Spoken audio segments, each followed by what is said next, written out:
East Africa's largest metropolis, Nairobi, is a city on the move. The skyline is quickly evolving. More multinational corporations are setting up here, and the population is swelling by the day in a race for opportunity and profit.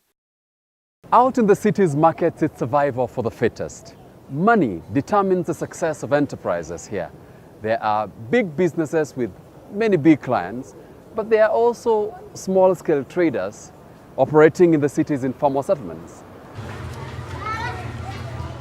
Over half of Nairobi's population live in the informal settlement.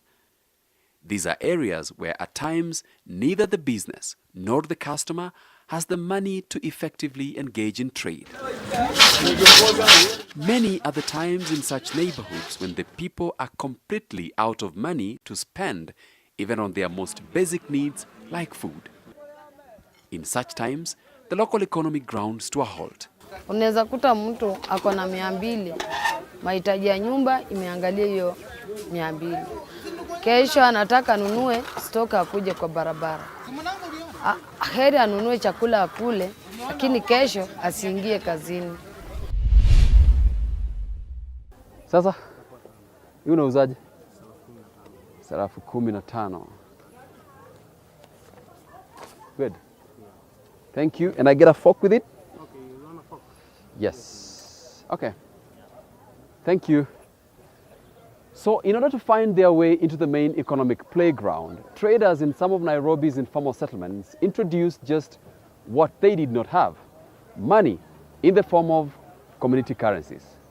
That was 5 years ago. Some of these retailers, they are low-income traders, and they need to trade on a daily basis. They depend on volumes to make something at the end of the day. So how do we increase that trade volumes? That's where the idea of community currency comes in. At least within the first few months, 20–30% increase in trade, and after a year we're seeing even up to 100% in some businesses. So they get more clients, they're more stable as a market, and they're still using Kenyan shillings, and this fills the gap that's missing. Through the experiment and experience of 5 years in close to 10 communities across the country, Sarafu Credit is now ready to transform into a community-level digital currency, and rightfully so. Digital currency is just like a normal currency. The only difference that it's not physical. It's more or less virtual. And it's mostly because they want to make it kind of cross-border transactions. You don't necessarily need to be, within one border so they can use them. You can be in Kenya, you can use it with someone in China, in the US. The idea is that if this is an app or a service on your phone, that anyone could not only have access to it, but also create now their own networks. That's the dream there, is to really make it so easy to use and so easy to integrate into people's daily life. The digital currency that these communities seek to create is based on a platform called Lev Market, which is being used by communities in Israel.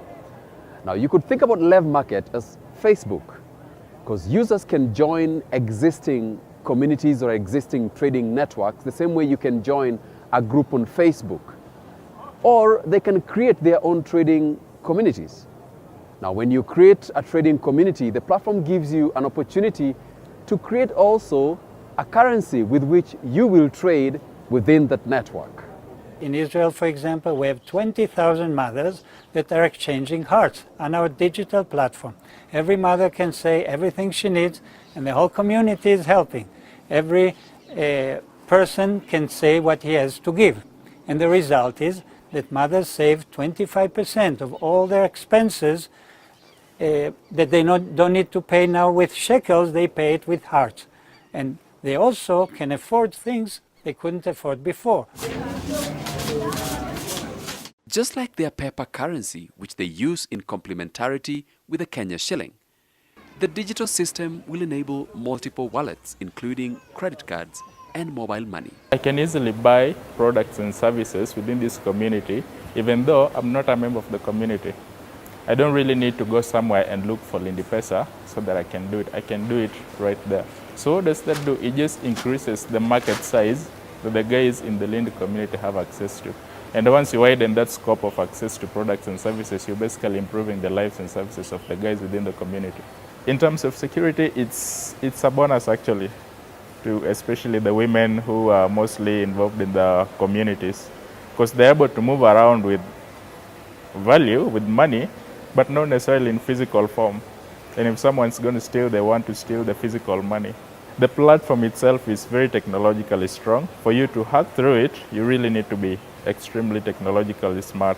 In fact, it bears real cost reduction benefits as well as opportunity for easier and quicker replication. To print a currency is not trivial, right? You need to have special paper, it needs to have security features. It's expensive to print.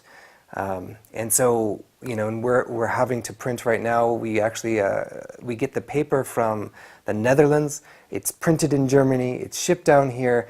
The challenge of printing these vouchers for every single community now in Kenya becomes a burden. And so in some ways we're looking at kind of two levels where we have the ability to invest and integrate between networks with a cryptocurrency, but within the community we have a sub cryptocurrency, right? It's their cryptocurrency, and that becomes much, much faster for them. And you know, the benefit of it is that we can create these systems with cryptocurrency such that they're secure and totally transparent. The good thing with digitizing them is that you more or less putting them on a blockchain.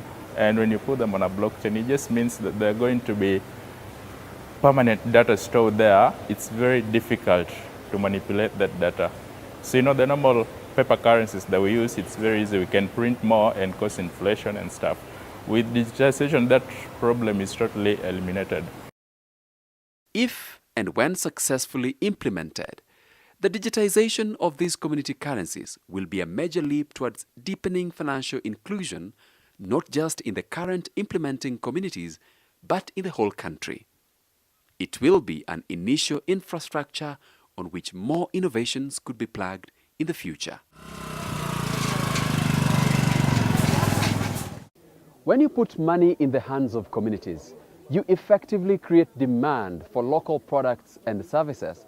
What that means is that much more trade can happen at the local level. So whether digitally or with paper vouchers, these communities are focused on trading their way out of poverty.